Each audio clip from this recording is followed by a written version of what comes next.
如果中国哲学是一整片沉默的星空，庄子就是那颗突然炸开、毫无规律、拖着尾巴乱窜的流星。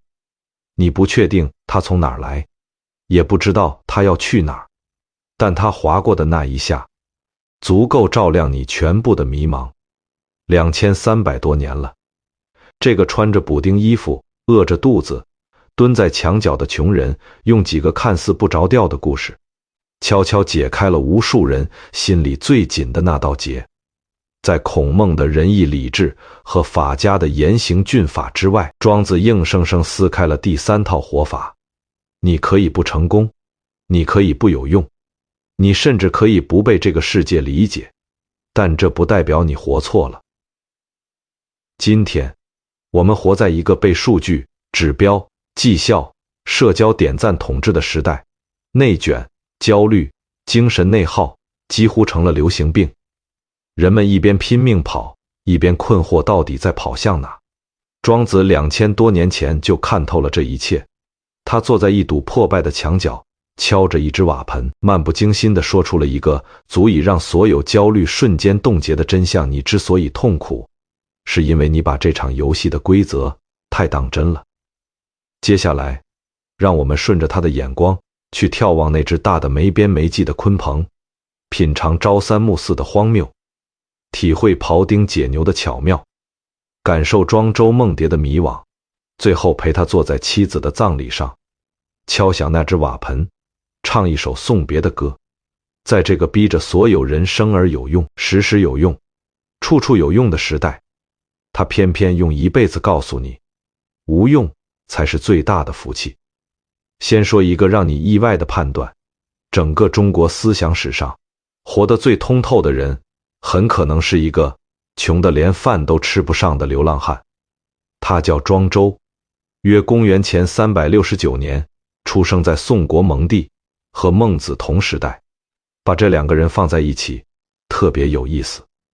孟子是那种西装革履，走上台就能给你讲2个小时的演讲家。庄子呢，他是蹲在台下嗑瓜子，偶尔插一句你讲得真好，但我不信的无业游民。孟子到处游说诸侯，身后跟着几十辆车，排场大得吓人。庄子呢，一身破衣烂衫，大步流星，鞋子磨得后脚跟都露出来，得用麻绳把鞋绑在脚上才能出门。他做过最大的官，是宋国蒙地的7元吏，大概相当于一个县级园林管理处的仓库保管员。可他觉得束缚人，没干多久就辞职不干了，此后终身不仕。关于他的穷，庄子从来不避讳，甚至在书里写得活灵活现。他经常穿着打满补丁的粗布衣服，脚上的鞋破得没了后跟，只能用麻绳草草捆上。有一天，家里实在揭不开锅了，饿得前胸贴后背，只好厚着脸皮去找管河道的小官监河侯，想借点粮食应急。这位监河侯是个典型的虚伪官僚，心里100个瞧不起，嘴上却拍着胸脯说：没问题啊，老庄，等我收了封地的租税，借给你300斤粮食怎么样？够意思吧？换一般人，饿得头晕眼花，听到这种画大饼的话，大概也只能陪着笑脸说谢谢。但庄子是谁？他可是怼人天花板。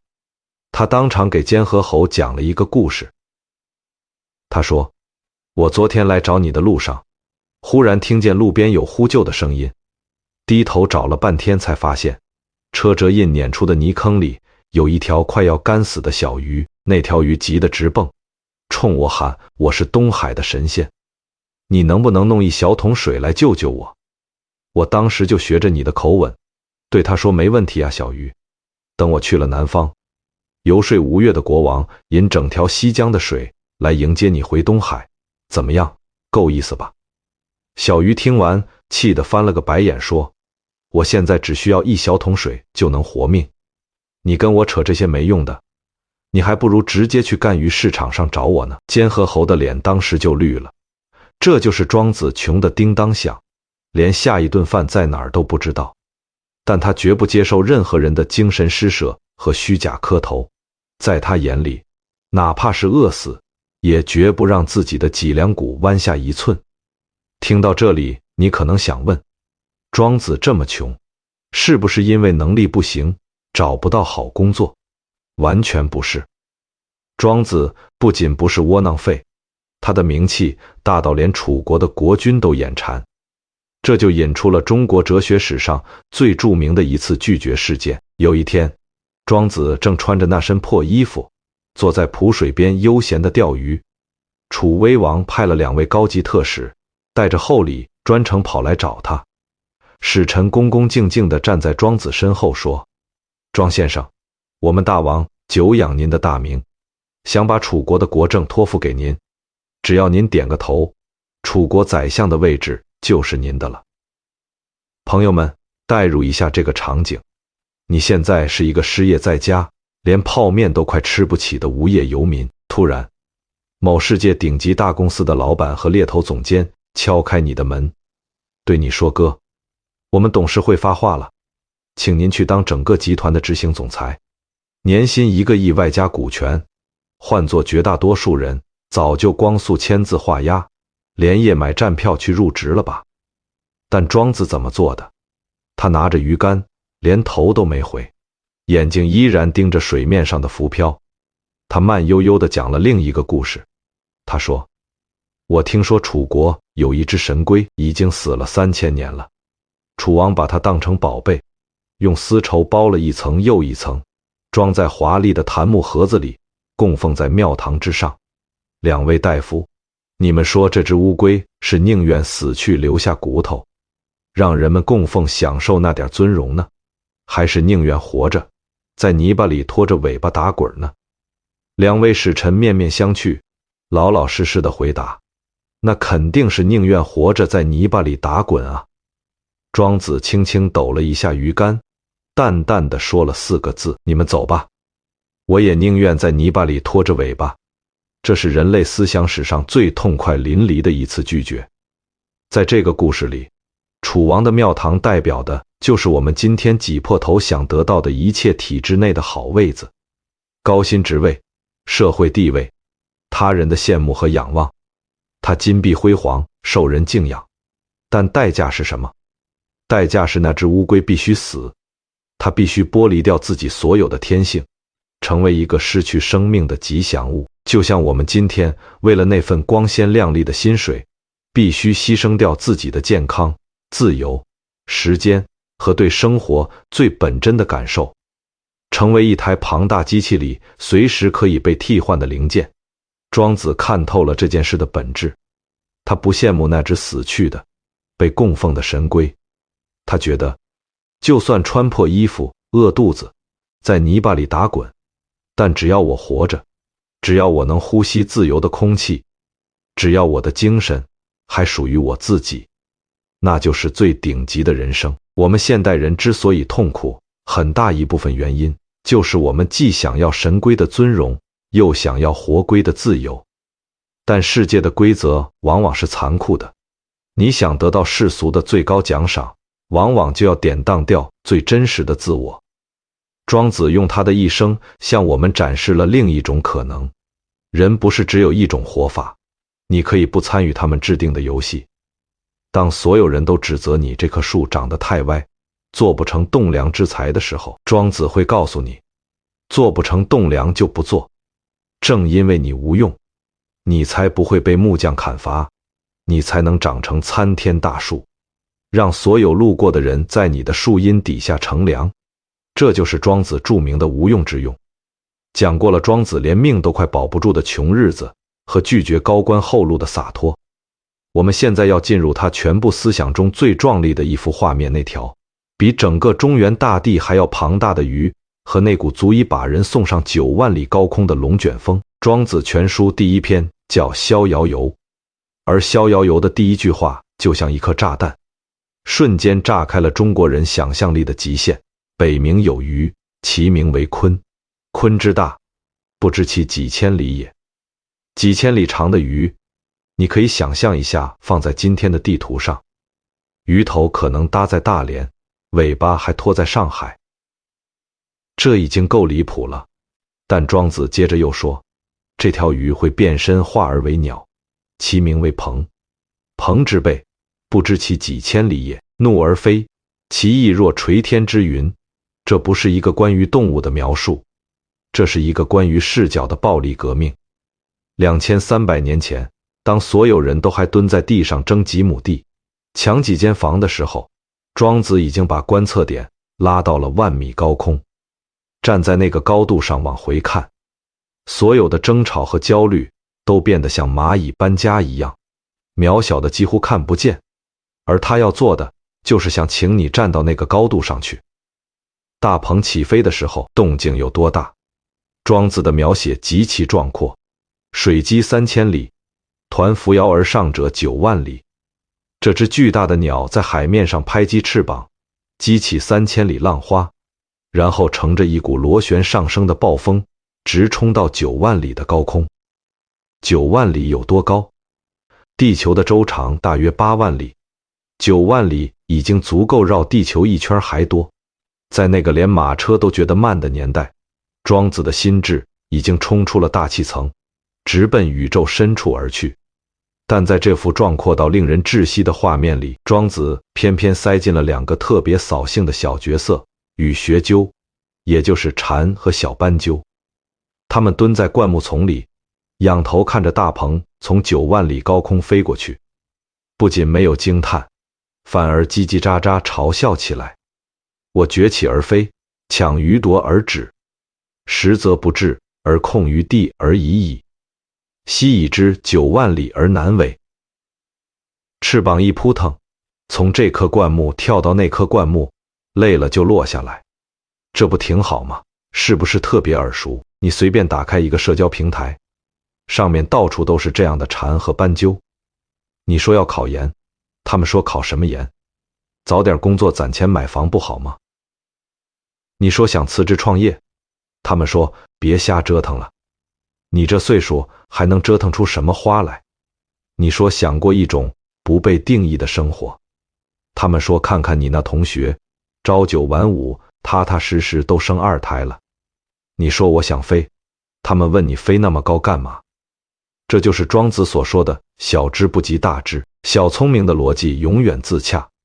在灌木丛的尺度里，从榆树蹦到椿树确实就够用了。谁需要9万里？蝉和斑鸠没有撒谎，他们说的每一句话，在他们自己的世界里都成立。但他们的世界只有3棵树那么大，他们不知道9万里高空的风是什么味道，不知道云海之上能看到怎样的日出。他们更不知道的是，当大鹏在那种高度飞行的时候，地面上的一切都变得模糊不清，什么灌木丛，什么小斑鸠，什么你对还是我错，全都融成了一片苍茫。庄子要说的话到这里其实已经说完了，但他还没有点出最狠的一句。请你仔细想一个问题，你今天的焦虑是从哪里来的？你的压力是因为你把自己塞进了一个极小的赛道，跟一群跟你差不多的人在抢同一根灌木丛里的树枝，在那个维度里，谁跳得高了半寸，谁的羽毛亮了半分，确实很重要，确实值得焦虑，因为大家都挤在一起，你稍微落后一点点就会被人踩到脸上。但你有没有想过，这个世界不止3棵树，灌木丛之外还有森林，森林之外还有草原，草原的尽头还有一片从来没有人飞过的天空。当你的观测点从灌木丛抬升到9万里高空，你再低头去找那些曾经让你彻夜失眠的烦恼，那个让你生不如死的年终评级，那个在你婚礼上说风凉话的亲戚，那个在朋友圈晒方向盘让你心态崩掉的老同学，你突然发现你已经找不到他们了。因为在那高度上，整个大地都是苍茫的，你看不清他们，甚至看不清自己。所有的对错、高低、贵贱、输赢，在绝对的尺度差面前全部被清零。这就是降维打击，不是你去打败别人，而是你把自己拉出了那个维度，让那些曾经能伤害你的东西彻底失去了伏笔。但庄子在这里埋了一个更深的伏笔，一个关于自由的悖论。他忽然笔锋一转，说了一句让人难以理解的话：大鹏飞9万里，与其鸠在灌木丛里扑腾。这两者之间的差别，就真的是本质上的高低之分吗？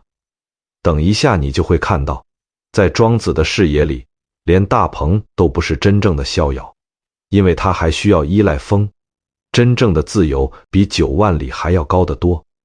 这个问题我们先按下不表，因为在此之前，我们需要先处理好另一件更紧迫的事，那些依然能伤害到你的，你此刻最想挣脱的东西，人和人之间的争论、较量，以及你忍不住想证明自己是正确的冲动。在所有的痛苦之中，人与人之间的相互否定，大概是最能戳人心窝子的一种。你精心准备的方案被同事在会议上当众否定，你笃信不疑的价值观被一个亲戚3句话之内嗤之以鼻。你在网上看到一条让你血压飙升的评论，手指已经不受控制地敲起了键盘。那一刻，你只有一个念头：我要赢，我要证明我是对的，我要让你闭嘴。这种冲动，庄子给起了个名字，我们叫它证明欲综合征。症状很典型，一旦发现有人跟你不一样，你就浑身难受；一旦发现有人说你不对，你就必须反驳回去，必须用逻辑碾压他，必须让他低头认错。你以为你在维护真理，但庄子摇了摇头，讲了一个朝三暮四的故事。注意，这个成语现在的意思已经变成骂人花心了，但他在庄子那里的本意跟爱情半毛钱关系都没有。故事特别简单，宋国有个养猴子的老头，特别喜欢猴子，养了一大群。后来家里经济紧张了，得削减猴子的伙食，他把猴子们召集到一块儿，说：兄弟们，以后每天早上给你们3个橡子，晚上4个，行不行？猴子们一听，火冒3丈，又叫又跳，集体抗议。凭什么早上只有3个？你是不是想饿死我们？不行，坚决不行。老头眼珠一转，立刻改口：好好好，别生气，那早上4个，晚上3个，总行了吧？猴子们一算，早上多了1个，立刻欢呼雀跃，高高兴兴地接受了，觉得自己取得了重大谈判胜利。庄子讲完这个故事之后，跟了一句极其冰冷的判词：明食未亏而喜怒为用。东西的总量根本没少，3加4等于7，4加3还是7，但猴子们的情绪却被调动得像是经历了人生的大起大落。现在请把镜头从猴子身上移开，对准我们自己。今天早上你刷到的那条让你暴怒的评论，是不是朝三暮四？同事否定了你的方案，但最后用了你方案里80%的内容，是不是朝三暮四？你父母催你结婚，你跟他们吵了3年，最后你选的那个对象他们依然不满意，但勉强接受了，是不是朝三暮四？有人觉得年轻人就该去大城市闯荡，先苦后甜，这叫朝三暮四。有人觉得人生苦短，不如回老家考个编制或做自由职业者，享受当下，这叫朝四暮三。这2拨人在网上吵得不可开交，互相骂对方是韭菜，是废物。但在庄子看来，这有区别吗？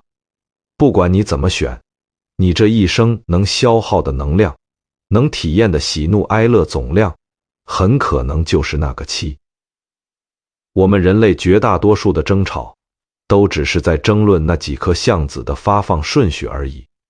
站在更高的维度看，根本没有谁比谁更高明。你可能还是不服气，你可能会说，庄子这是在和稀泥，有些事情就是有黑白对错之分的，真理越辩越明啊。好，那我们就来看看庄子是怎么彻底击碎辩论这件事的。在《齐物论》里，庄子直接抛出了一个无懈可击的逻辑闭环。他说，假设我和你辩论，如果你赢了我输了，那你就真的是对的，我真的是错的吗？不一定，也许只是你口才更好。如果我赢了你输了，那我就真的是对的吗？也不一定。那我们找第三个人来评理呢？如果找一个赞同你的人，他已经偏向你了，怎么能做到公平？如果找一个赞同我的人，他偏向我，他也评不了理。如果找一个跟你和我意见都不一样的人，他连我们的立场都不认同，他凭什么来评判？所以我与若与人俱不能相知，你我加上第三方，谁也确定不了那个最终的真理。这段话的逻辑精密得像手术刀，它不是在说真理不存在，而是在说在人类辩论的框架内，我们永远无法凭借唇舌之争抵达那个确切的真相。庄子不是在和稀泥，他是在做一个非常严肃的哲学摧毁工作。他想炸掉你心里那面非黑即白的镜子。所有人际关系中的痛苦，本质上都来自你心里那面镜子的反光。你照别人，你觉得他错了；别人照你，他觉得你不行。两面镜子互相对射，没有人去看真实是什么，全是折射。你哪怕搜集了成吨的证据，把对方怼得哑口无言，结果是什么？对方会说：哇，你太有逻辑了，我错了，我给你磕一个吗？绝对不会。对方只会觉得你这个人真讨厌，以后再也不想理你了。辩论赢不来真理，只能迎来傲慢和偏见。所以庄子给出了4个字作为解药：莫若以明。不是让你放弃判断，而是劝你换一种看待世界的方式，把你心里那面非黑即白的镜子砸碎，像一面澄澈的湖水那样照见别人，包容别人，然后让它过去，不起波澜。你不需要去纠正每一个你不同意的观点，不需要去辩赢每一个冒犯你的人，更不需要让全世界都认可你的生活方式。你只需要不被他们扰动，在那个朝三暮四的游戏里，你看破了，然后不玩了。当别人说你错的时候，你微微一笑，心里想的是3+4等于7，4+3也等于7。谢谢你跟我分享你的排列组合，然后你就走了，留下他一个人站在原地，还在等你出招。当你彻底放下了那该死的证明欲，你会发现你的人际关系瞬间就通透了。你再也不会因为别人的一句话而气得半夜睡不着觉，因为你已经不再参与这场叫做对错的低维游戏了。如果说朝三暮四已经足够让你重新审视人与人之间的争执，那么接下来庄子的这个动作会把你的自我认知也一并拆掉。他讲了一个梦，这个梦是整个中国哲学史上最极致、最浪漫的一个比喻。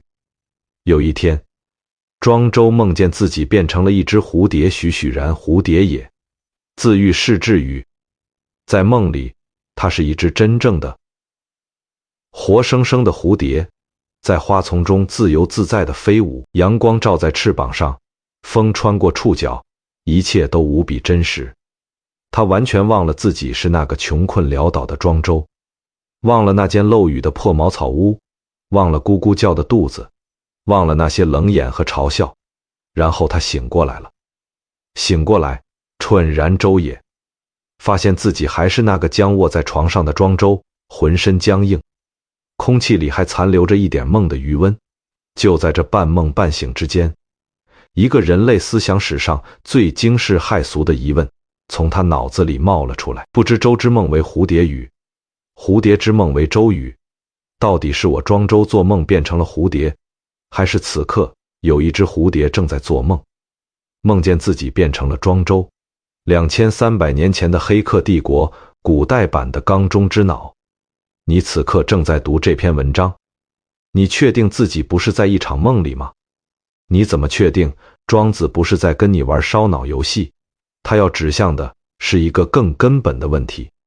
如果你连自己是庄周还是蝴蝶都分不清楚，那你之前死死抱住的那个我到底有什么了不得的？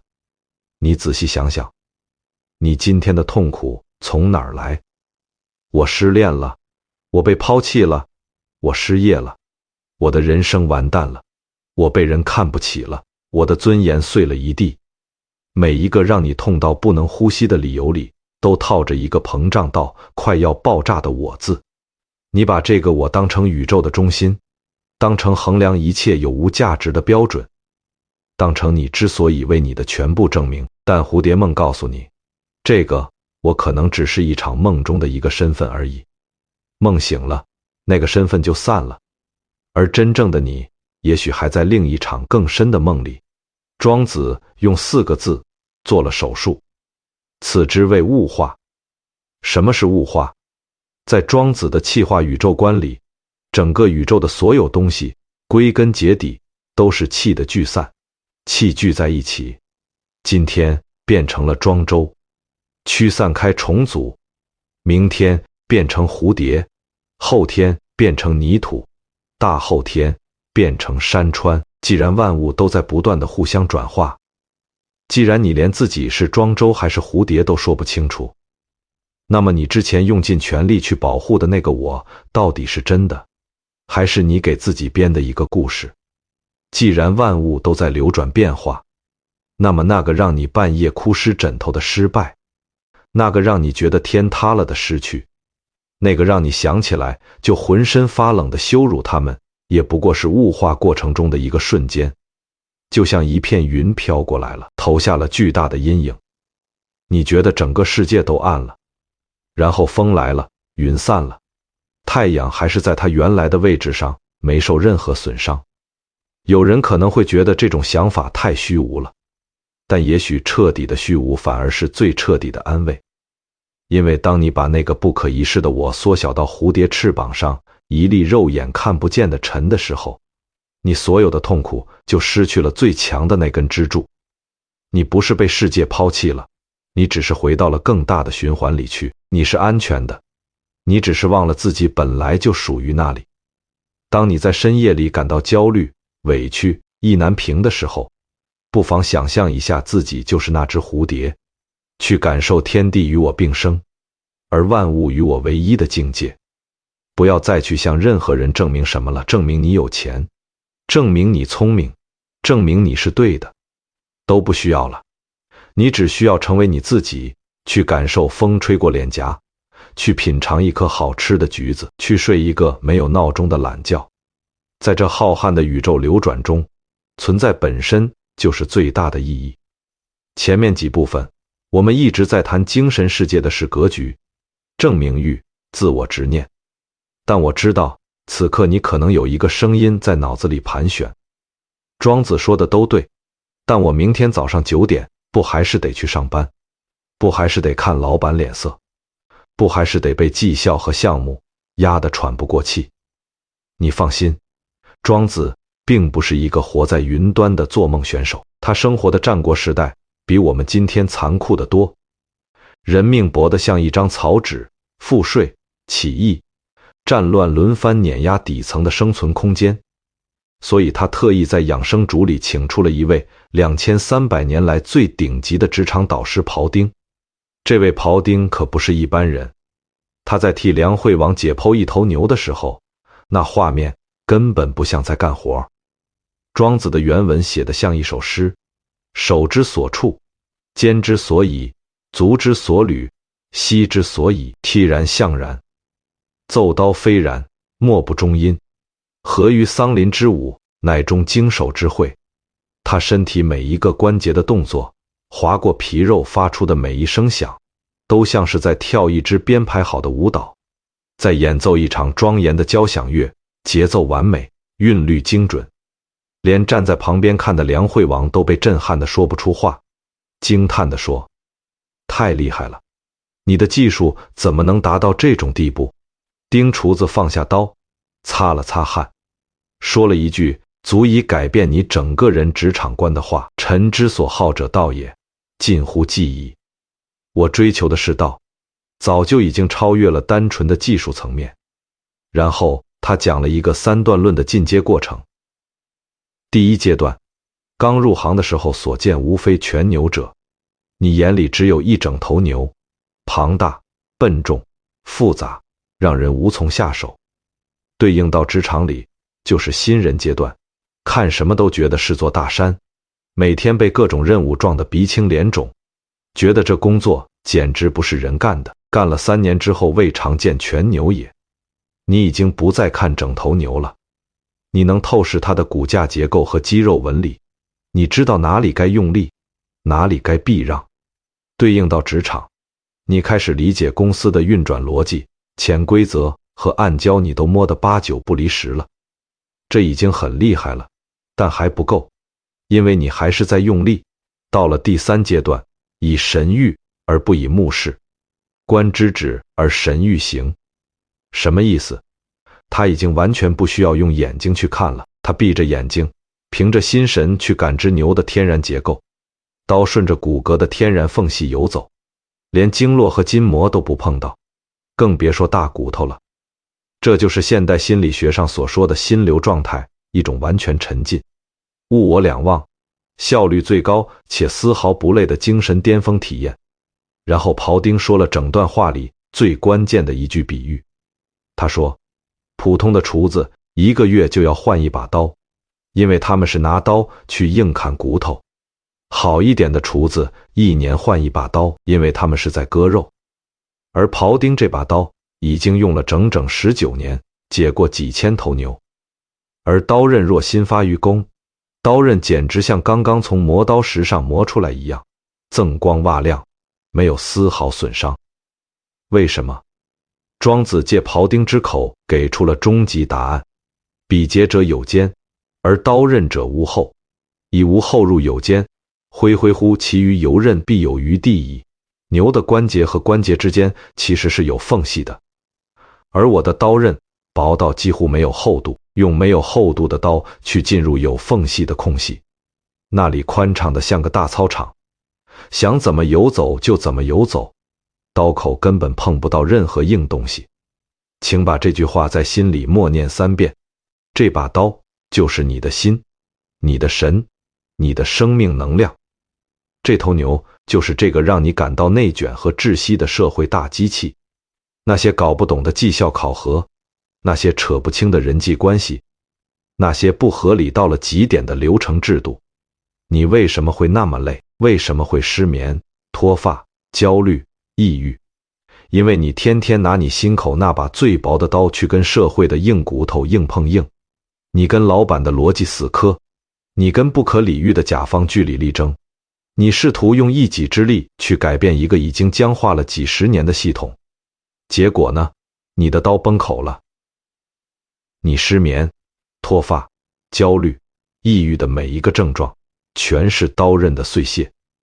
庄子给出的职场保命法则只有一句话：不要去砍骨头，去找那个缝隙。任何一个庞大而臃肿的组织，它里面一定有缝隙，有冗余，有空转的地方。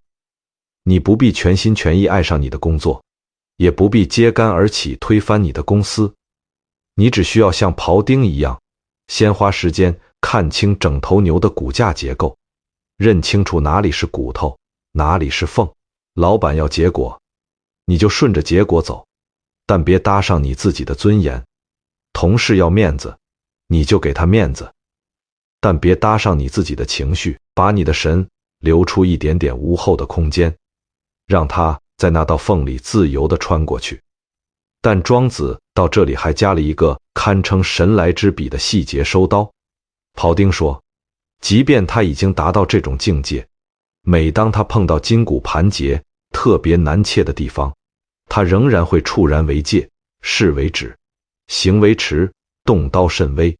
他会立刻警觉起来，目光专注，动作放慢，轻柔地动刀。等到牛飞然已解，如土委地，他才提刀而立，为之四顾，为之踌躇满志，心满意足，环顾四周，感到一种极致的成就感，然后善刀而藏之，仔仔细细地把刀擦拭干净，收回刀鞘里。这个收刀的动作是整段寓言里最容易被忽略却最重要的一笔。他告诉你，工作完成了就彻底放下，不要在深夜里反复复盘那个难切的筋骨节，不要把工作的挫败感带回你的晚餐，更不要让职场的刀光剑影追到你孩子的床头故事里来。刀是需要藏起来休息的，你的心神也一样，收刀入鞘，才能保持这把刀19年锋利不减。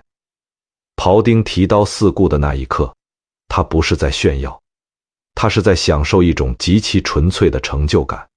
然后他收刀，意味着他可以干干净净地离开，回到自己的生活里去，不再被那头已经解完的牛所牵挂。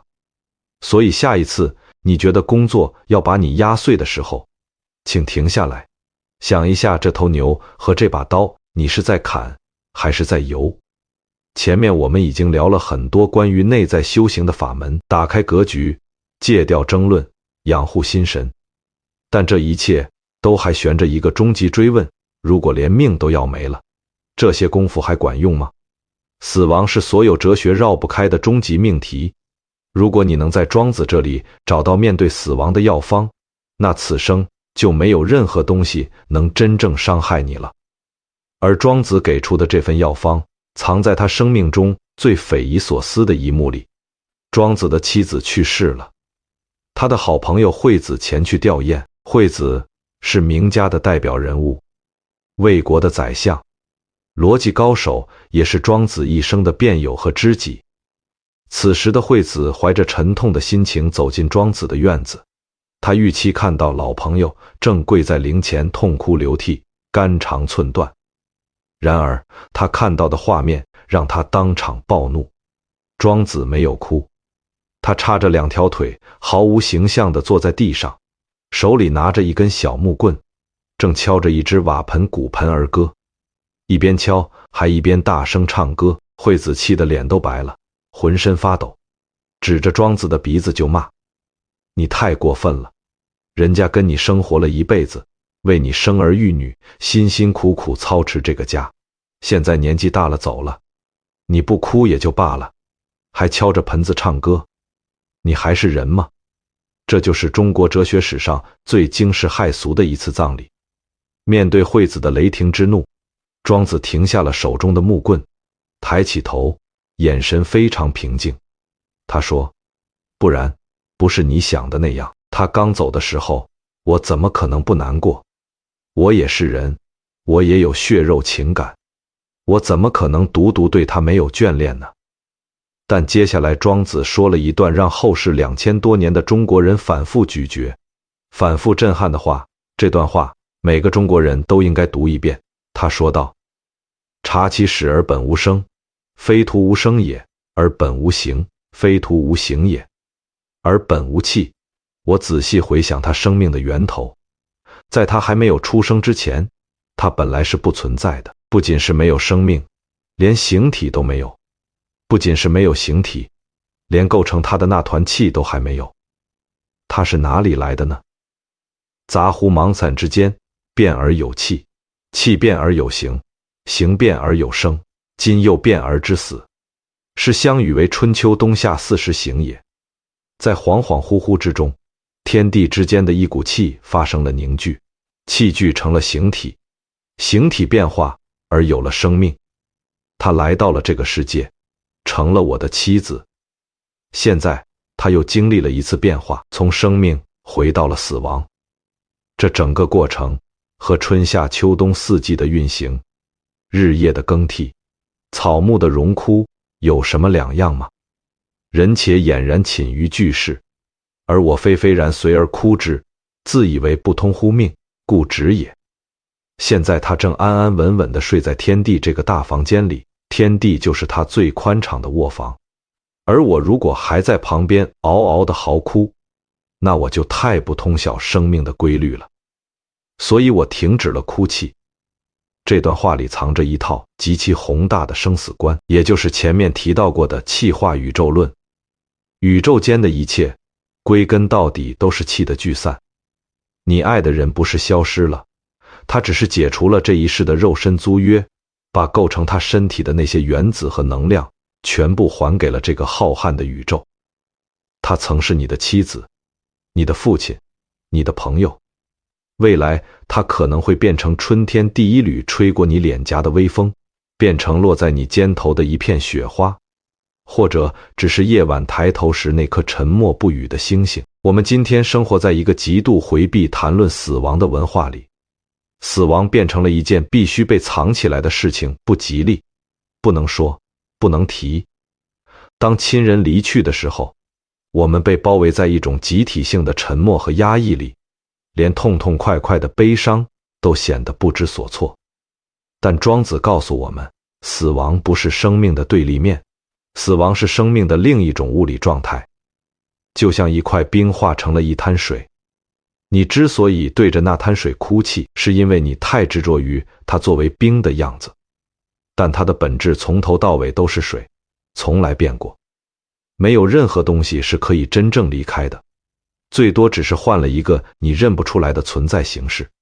当你把这个宇宙看成一个巨大的能量循环系统，你就会明白，每一次相遇都是一个极小概率的奇迹。那团气偏偏就在这个时间，这个空间聚成了这个人，来到了你的身边。他是你的爱人，你的孩子，你的朋友。你曾和他一起吃过那么多顿饭，走过那么多条路，而每一次告别，只是这股能量暂时离开了你的波段，回到了更大的循环中去。它从来没有消失，它只是换了一个波段在唱歌，只是你的耳朵暂时接收不到了。所以庄子敲盆唱歌，他不是冷血，恰恰相反，他是用一种极其宏大的浪漫在为他的妻子送行。他不是不爱她，而是爱得太深，深到连他的离去都能用一种最温柔、最坦然的方式去接纳。他不是不悲伤，而是悲伤之后，他看到了更完整的画面。你去吧，回到天地之间去，回到我们最初来的地方。我不哭，因为我知道你没有走远，我只是需要一点时间，重新习惯从大自然的面孔里去辨认你。从这一点来说，庄子给出的不是一个让人逃避死亡的方法，而是一个让人有能力去真正面对死亡的勇气。他不给你止痛药，他直接给你换了一双眼睛。讲到这里，从鲲鹏到梦蝶，从庖丁到骨盆，我们已经走过了庄子世界里最壮阔的几个坐标。但如果你此刻心里还有一个隐约的疑惑，那也是2000多年来无数人读庄子时会产生的困惑。他讲了这么多，不就是在劝人看开点，无所谓吗？这不就是精神胜利法，阿 Q 精神吗？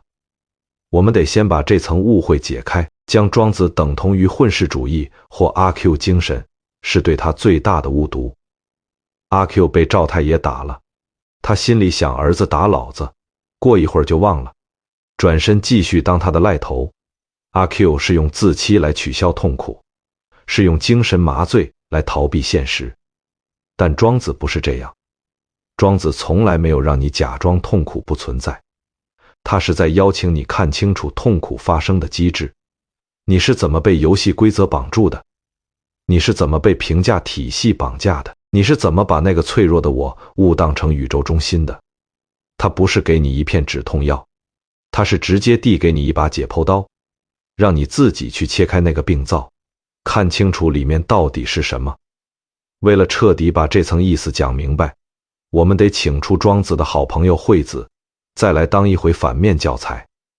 惠子曾经跟庄子抱怨说，他有一棵大树，名字叫栽，也就是臭椿树。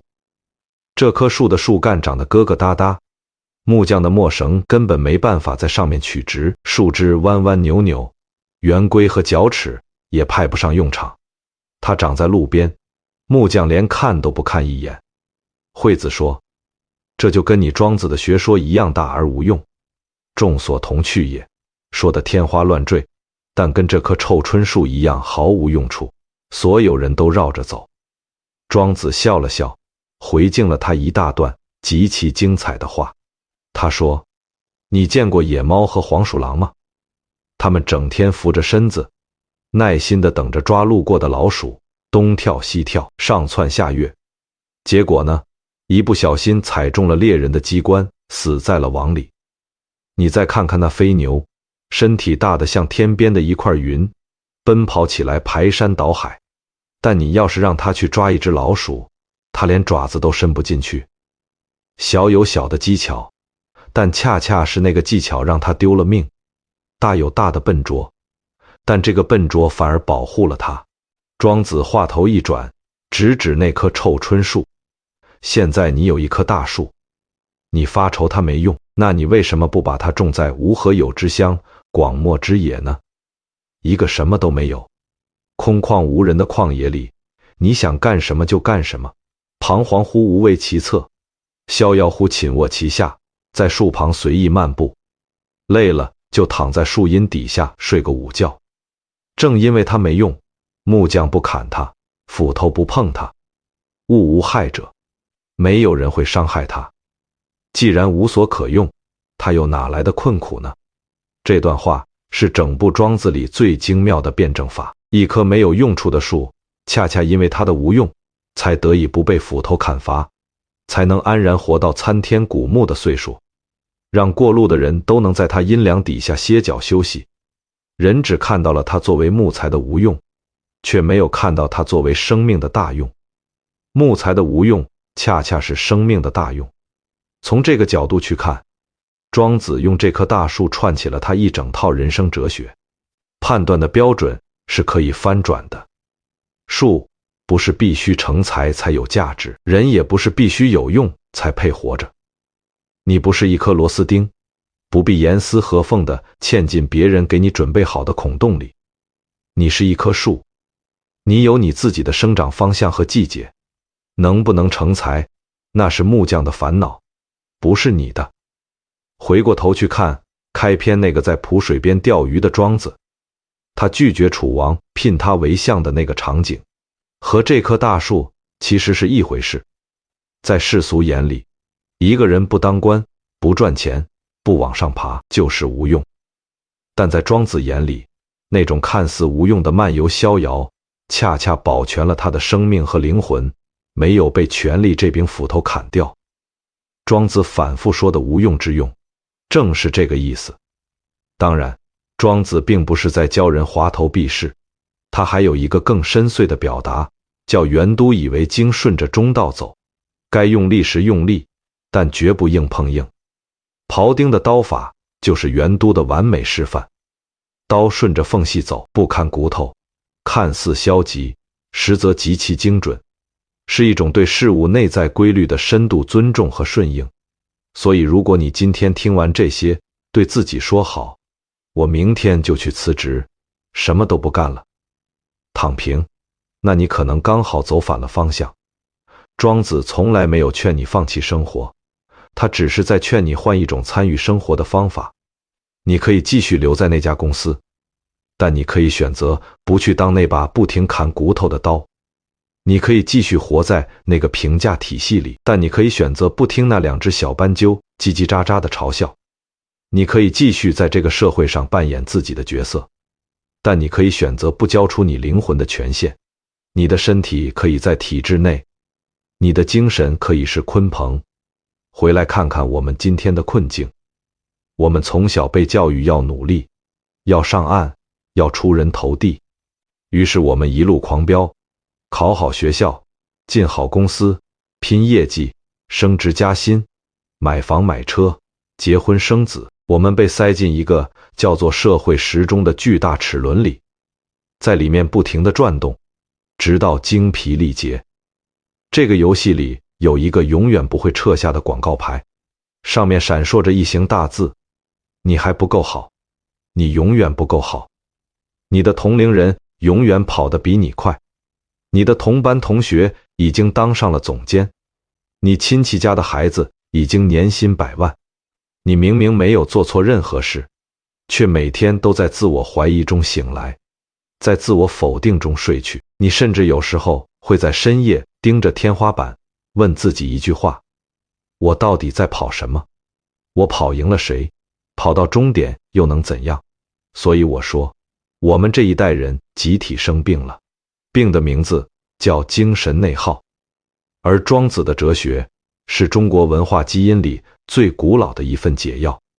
他2300年前就告诉你，你可以退出那个游戏，你可以不被定义，你可以不去当那个庙堂里的神龟，开开心心地留在泥巴里摇你的尾巴。你可以不去做那个栋梁之才，安安心心的当一棵歪脖子臭椿树，在原野上自由地呼吸雨露。